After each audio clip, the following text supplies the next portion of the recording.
I wanted to know more and more about it. So as I went on to ask more questions, I learned about entropy. When I was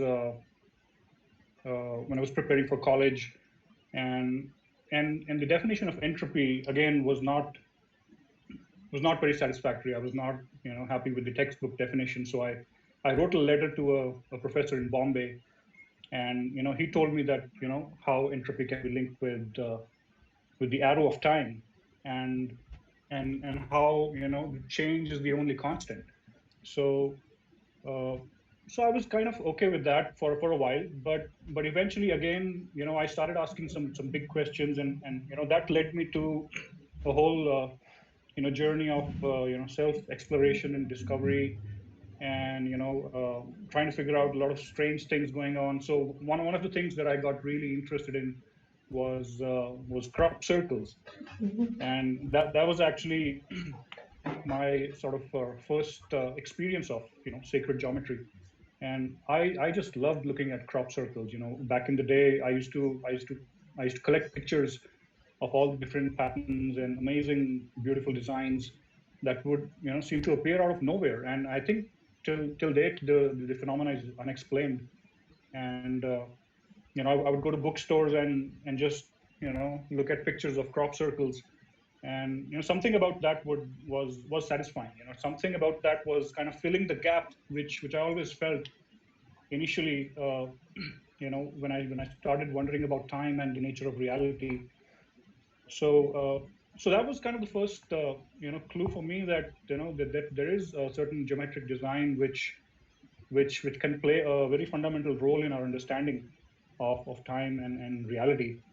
And so as time went by, I went to an engineering college, and the subject that I really liked over there was engineering drawing. I still remember there were problems like find the shortest air route from London to Sydney, given the latitude and longitude of both the cities, and assuming that the Earth is a sphere. So and we were taught how to calculate paths on a curved surface just by using compass and ruler, and that really fueled my curiosity even more, that I could solve these seemingly complex mathematical problems just with geometry. So geometry was not just about beauty and art; it was also about precision, and there was hard science and mathematics, backing it up. So it kind of had the best of both worlds, and then eventually I discovered new models of time, new ways of thinking about time, and I still to this day I'm exploring time in many different ways. Especially being a musician, being a professional musician these days, I love to experiment with rhythms and polyrhythms, and sort of I'm just continuing my journey on this path of discovery, and so some the one thing that sort of really was a milestone for me when I discovered sacred geometry as a means of research and studying it seriously was when I discovered this guy called Nassim Haramein. So I discovered some of his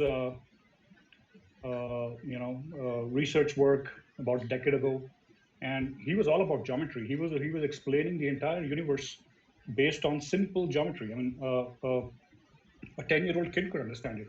So I was blown away. I was like, this is worth looking into, and I did look into it. I eventually went on and joined his course, his online course, and I learned all about how geometry plays a really key role in understanding the universe and how it can simplify a lot of science and philosophy. And, Nassim Haramein, I have to say, is actually also one of the first guys that got me into this as well, because he appears in a lot of documentaries, especially when it comes to opening the mind to the universe, understanding also what's going on with our society and stuff like that.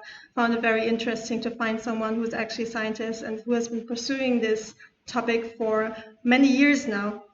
So, and it's so beautiful that actually the stuff can be broken down in such simple ways that really everybody can understand it, because it's a practical thing, isn't it? It's a practical way of learning with a drawing compass, or in your case with music. And I just want to say, because in the beginning of the interview, the sound was not there. So your passion, you basically followed your passion, which is the project About Time. You're a musician, and you've been in IT as well. So you got into these ideas of what is reality, how can I explain it, and you got onto the path of geometry, universal geometry, or some people call it sacred geometry, that I feel like finds more and more also resonance in the scientific world as well, through people like Nassim Haramein. But what is it now? Would you say what is actually sacred geometry? What is it, and what is the benefit of learning it?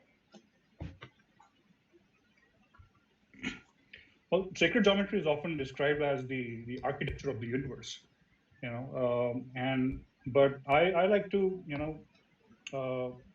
describe it as a way to understand the universe, or to discover the knowledge of universe on your own, through the least burden of knowledge. You don't have to get bogged down by all the craziness of quantum physics and all the craziness of all the different modern scientific disciplines.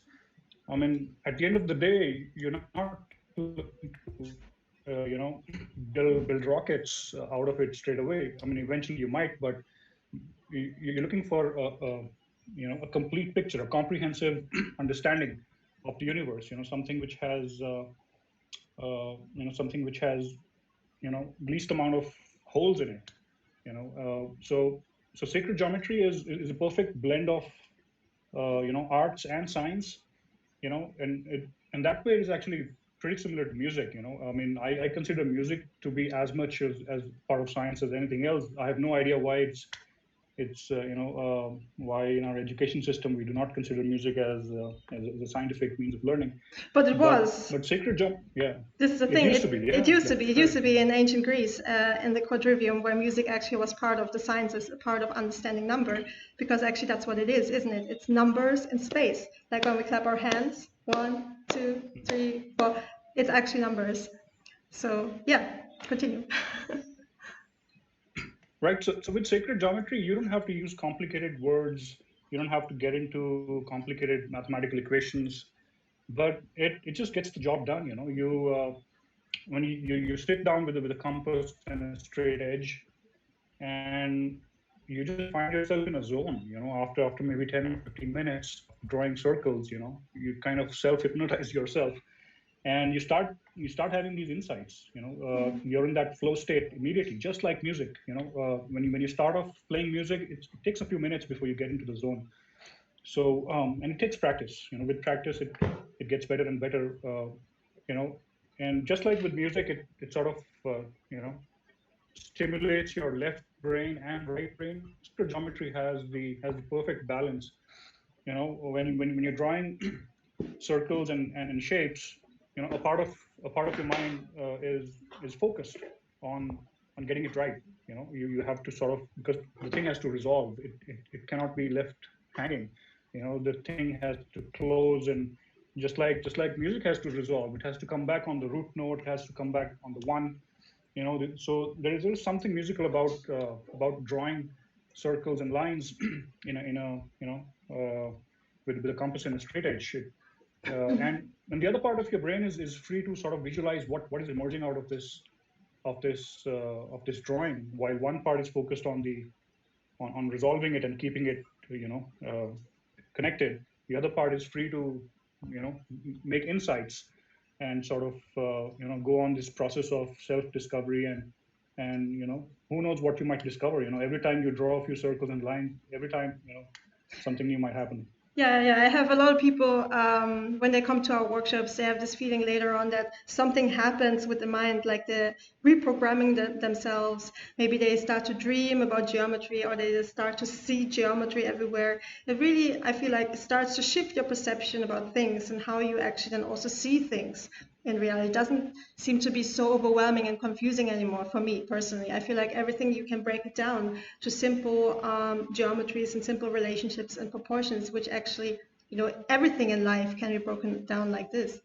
So I think it's an amazing mind hack that a lot of people are not aware of how to use it actually.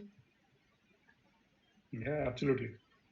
So so you said you're a musician and you've been in IT. How do you think, we said this already, but how do you think this has helped you to understand it more, especially as a musician in time, but also in IT? I mean, it's a lot about code, isn't it? About Yeah. knowing code. Hmm.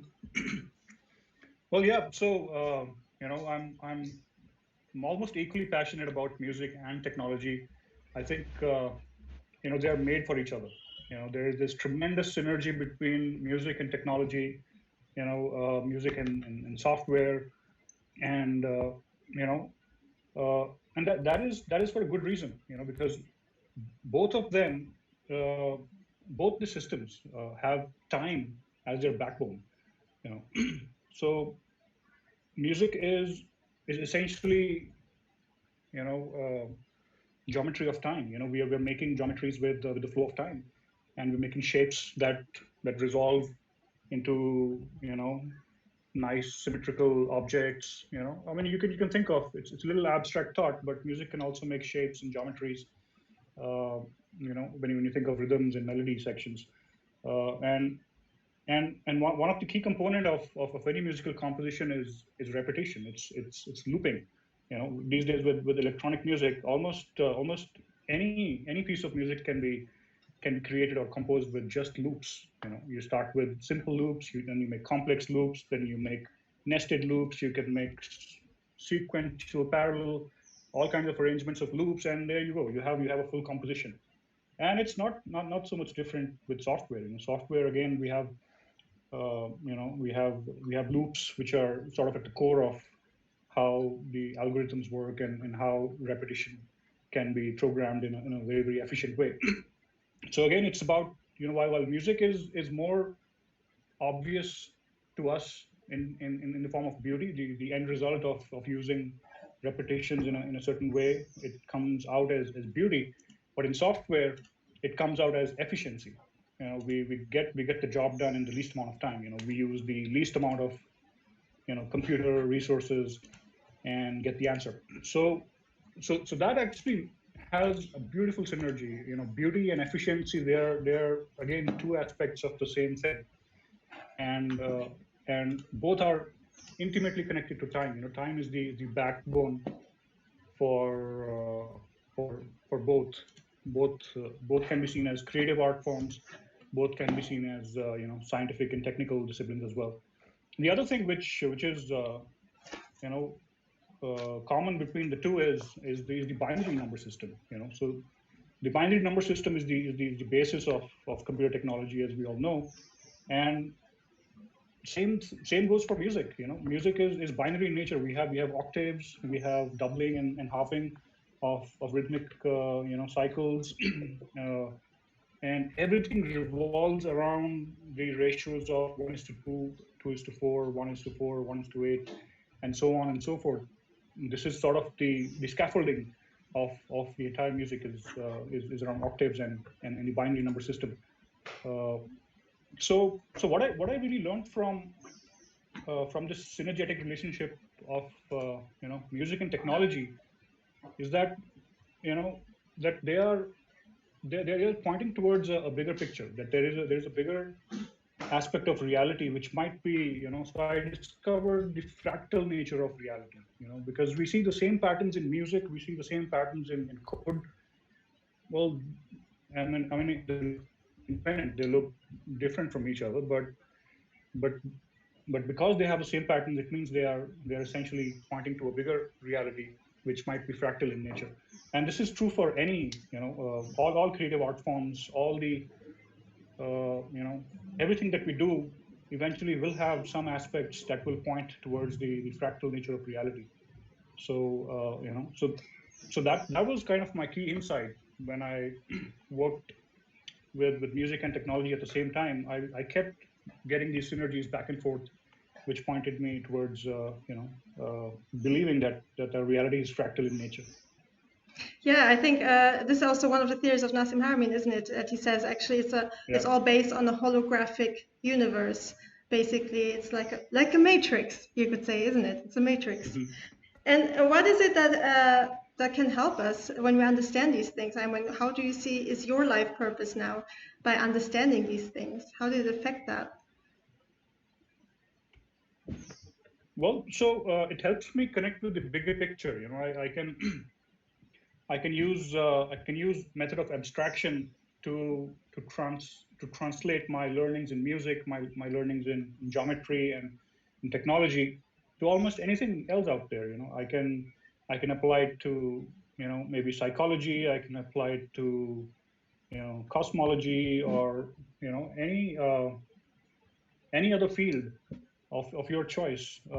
You wanna enhance your own productivity. Okay, then you start with the bigger picture. When you always start with the big picture, you know where you're going. You have clarity of thought. It helps you you know flow in the right path, while not losing track of the big picture. Yeah, So that's really good. that's very, very helpful. Yeah. So now let us know a little bit about your project, about time. So since when are you working on this, and what are you trying to achieve with this? How does it relate to the people?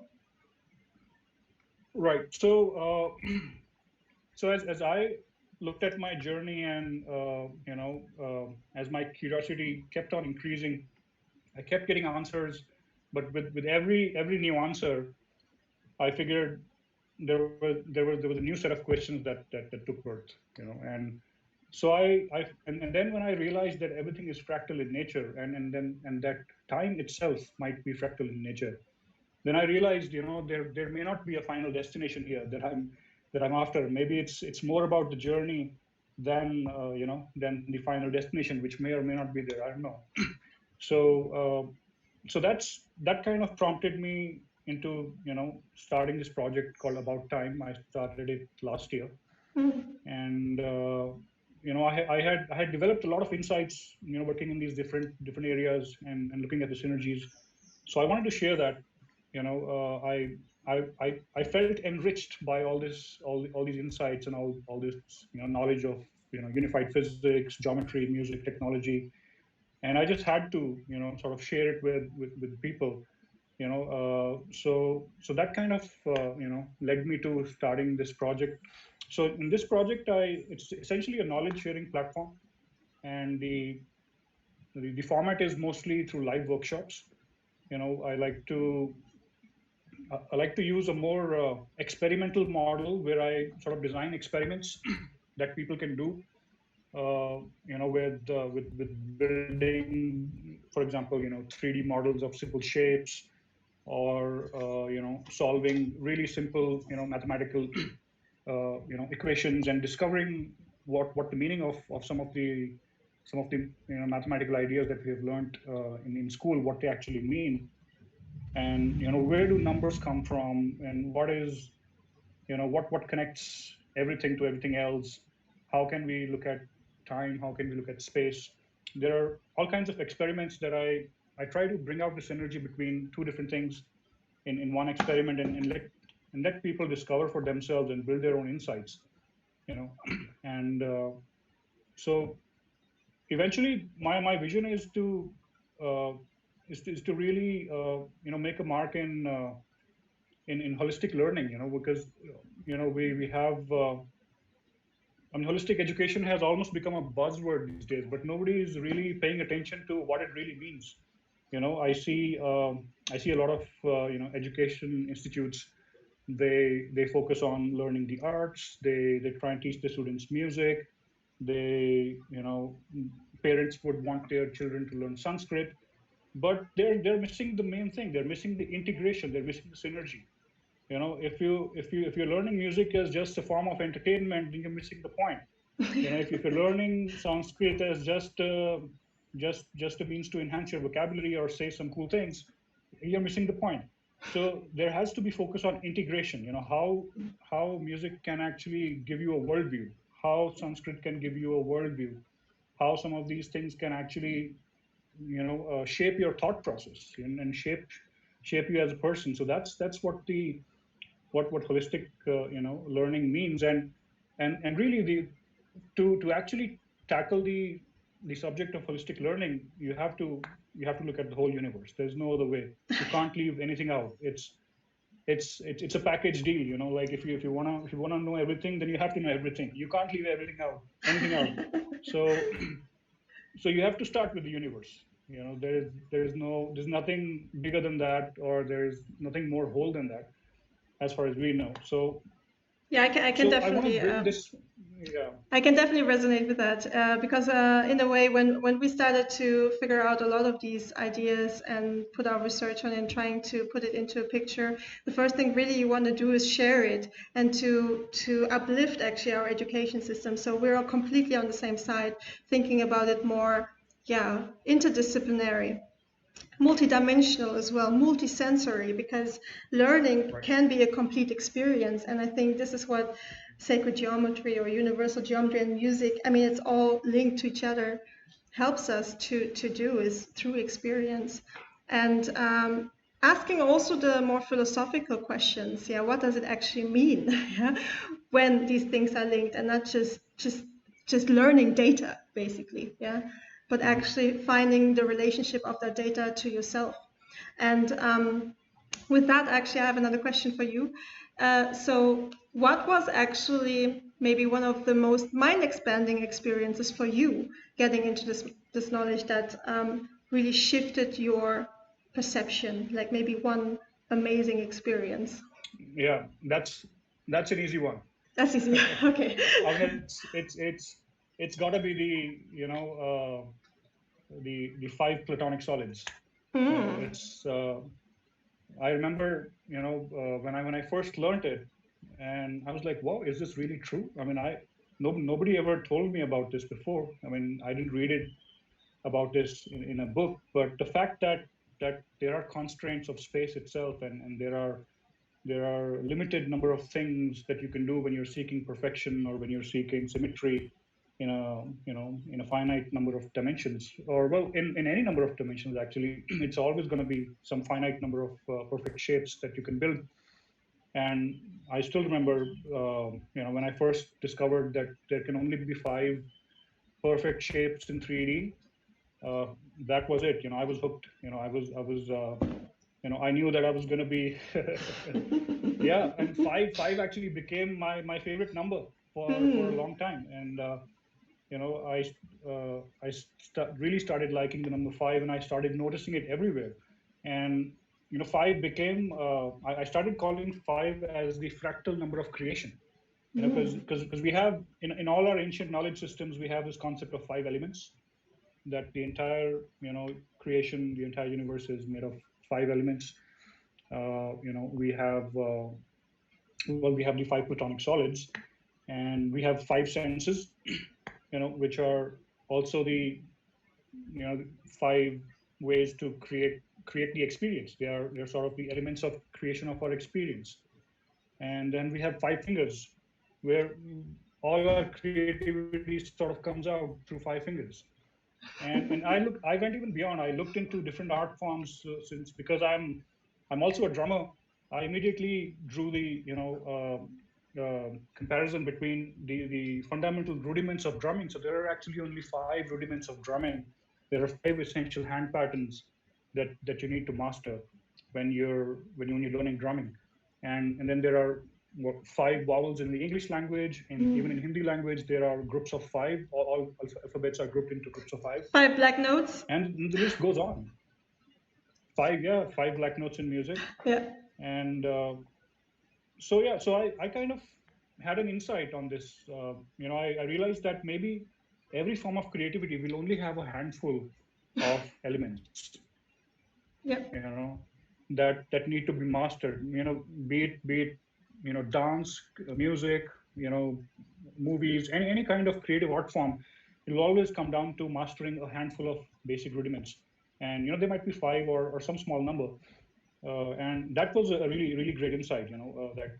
That helped me in shaping my journey forward. Yeah, absolutely. I mean, I mean that there is a pattern in kind of everything that we perceive is amazing. About five, you also have this with three or with seven. So we have this recognition of things in space, in time, in matter, in energy, and stuff like that. And actually, the Platonic solids. It's nice that you say that because I talked a lot about the Platonic solids in the last couple of broadcasts that I did, and I'm also doing another one on the Platonic solids. I think in 2 weeks, where there's a lot of, let's say, there's a lot of views on the five Platonic solids and the five elements, and how each solid relates to a certain element.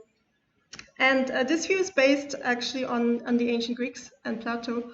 But what we did, for example, is we rearranged it. Yeah, we rearranged the elements, and in this way also rearranged the order of the Platonic solids. And what we found out was really amazing is that when we did that, it actually maps. It starts to map the atomic structure perfectly.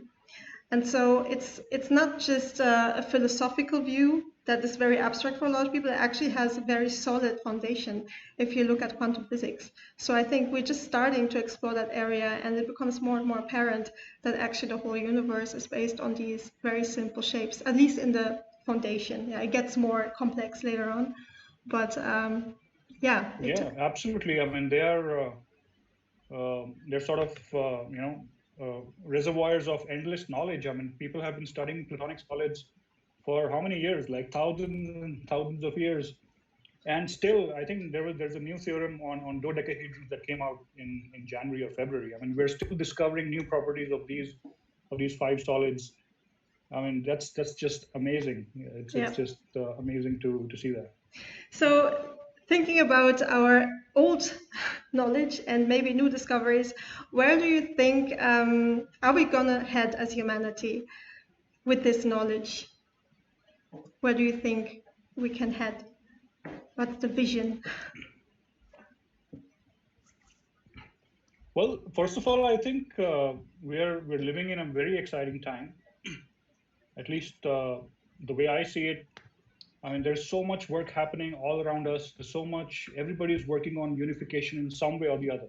You see,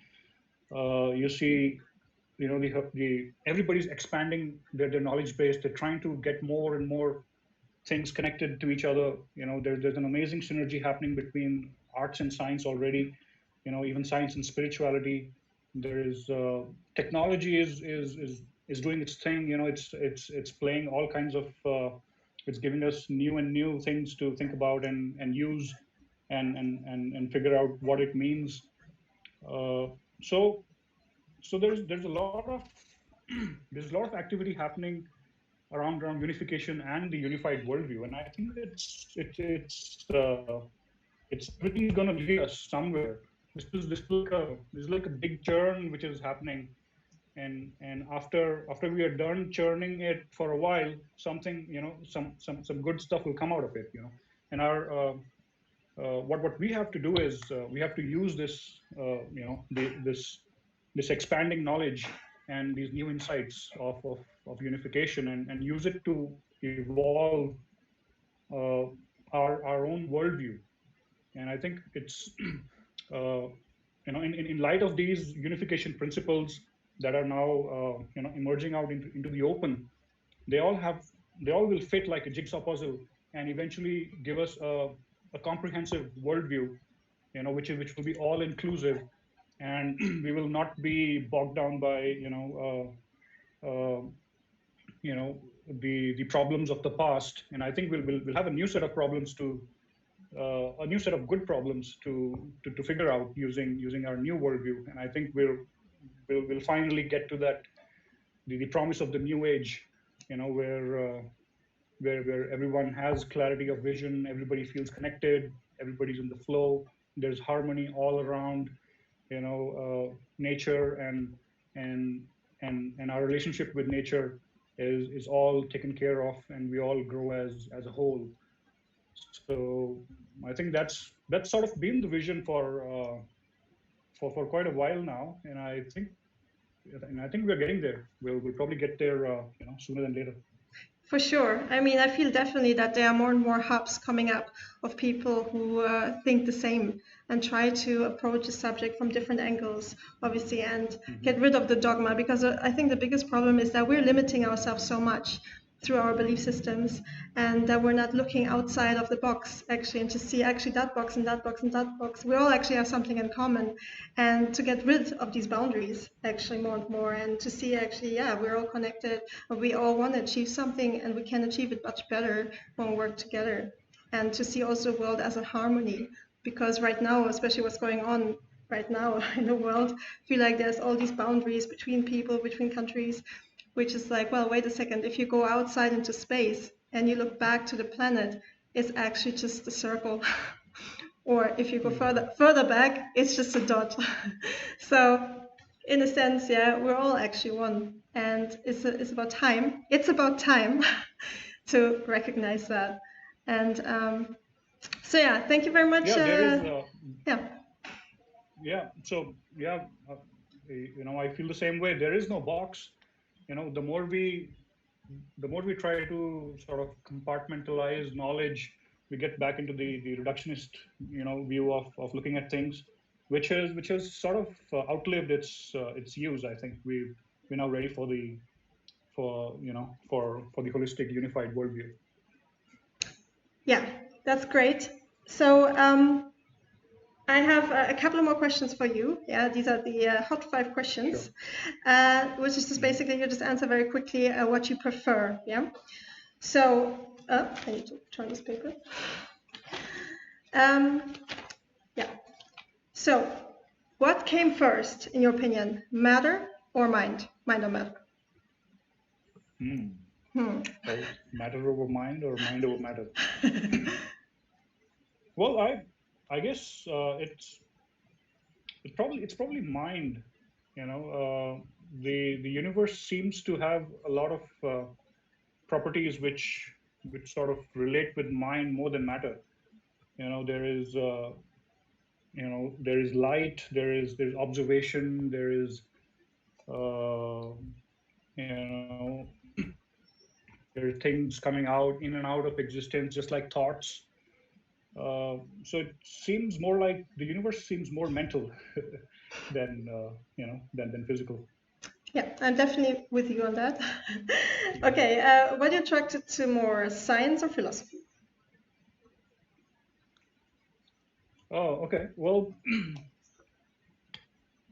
that's a tough one. I'm a big fan of science. I actually wanted to become a scientist, which well, I still have time. I might become one, but yeah, I mean, science cannot be sort of brushed under the carpet. It's sort of our one thing that keeps us sane, that keeps us on that sort of levels the playing field. Philosophy is always something which is more insightful and more experiential, and we probably want to get to philosophy using science, but I think science comes first for me. Okay, good. Yeah. Yeah, I think they probably go together. That's how I feel. Yeah. Yeah, you need the logic to explain the experiences, because I think philosophy and spiritual thought comes from experience, right? Meditations and stuff like that. And that people then need to put into some sort of context, into a logical framework. So I think we need the science to explain these things in a logical way, because otherwise you can say, oh yeah, there's a man with a beard in the clouds that we call God, but what does this mean? Yeah, this is just a story. So actually we need to kind of put it into some context that we can grasp. I'd say geometry. That makes it quite easy. No. Okay. How did the universe came into existence? Through chaos or through a pattern? Chaos. By chaos, do you mean randomness? Yes. I guess because that's kind of the interpretation of chaos these days. Well, yeah. I don't know. I'm not really sure how to tackle the topic of chaos and randomness, because every time we've thought, I mean, there's so many times we've looked at random things and then we ended up finding patterns. Yeah. Even random number generators, they use patterns to generate random numbers. Computers, you can't just generate random numbers out of the blue. There has to be some pattern behind it. So yeah, I would lean on patterns. Okay, cool. And a little bit more of an arbitrary question. Which one do you like more, geometry or music? Geometry or music? Well, these days it's all the same to me. Yes. But music was my first love, and it still remains a very, very important part of my life these days. So I guess I'll pick music. That's cool. Okay, cool. Thank you very much. Is there maybe a last thing that you would like to share for your audience? Maybe something that's going to come up in your program, or some advice you want to give for people who never heard about sacred geometry before? Well, yeah, sure. So what I'll say is that all of us are on different paths of self-discovery, and discovering the nature of our universe is no different than that. There is so in my workshops, I show people the spectrum of creation. What is the smallest thing in the universe to what is the largest thing in the universe, and where do you stand? In the middle.